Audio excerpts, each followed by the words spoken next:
Préparation d'une solution d'acide acétique CH3COOH dilué à une concentration 0,05 mol par litre. Pour la préparation de cette solution, on a besoin d'une fiole jaugée de 250 ml avec bouchon, un bécher de 50 ml, de l'acide acétique à 99,5%, une propipette, une pipette de 10 ml, une piscette, de l'eau distillée.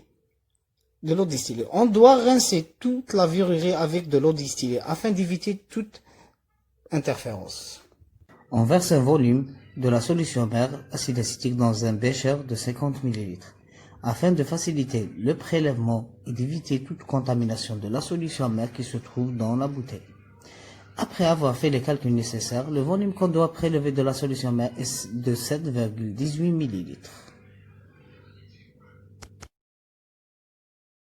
À l'aide d'une pipette et une propipette, on prélève un volume de 7,18 ml de la solution mère acide acétique. On remplit la fiole avec de l'eau distillée, à peu près un quart de son volume. On introduit le volume prélevé dans la fiole de 250 ml.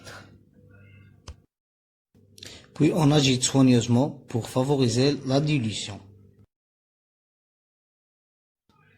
À l'aide d'une piscette, on complète avec de l'eau distillée jusqu'au trait de jauge. Puis on bouche la fiole et on agite à nouveau. Il faut étiqueter à la fin la fiole, car la plupart des solutions sont incolores. Donc c'est pour en pouvoir identifier la solution et l'utiliser dans les expériences qui suivent.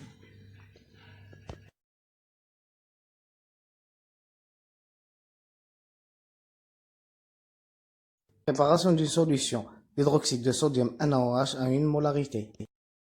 On doit peser 20,2 g de NaOH. On a besoin d'une spatule, du NaOH sous forme de grains, verre à montre, balance analytique. On commence. Tout d'abord, il faut rincer et essuyer. Puis, on dépose le verre à montre dans la balance et on tare. Puis, on commence la pesée.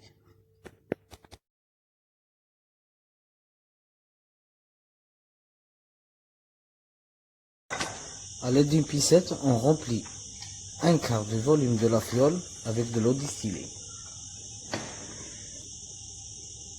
Puis on introduit la masse de 20,2 g de NaOH dans la fiole. On introduit un barreau magnétique dans la fiole. On met la solution sous agitation magnétique afin de favoriser la dissolution.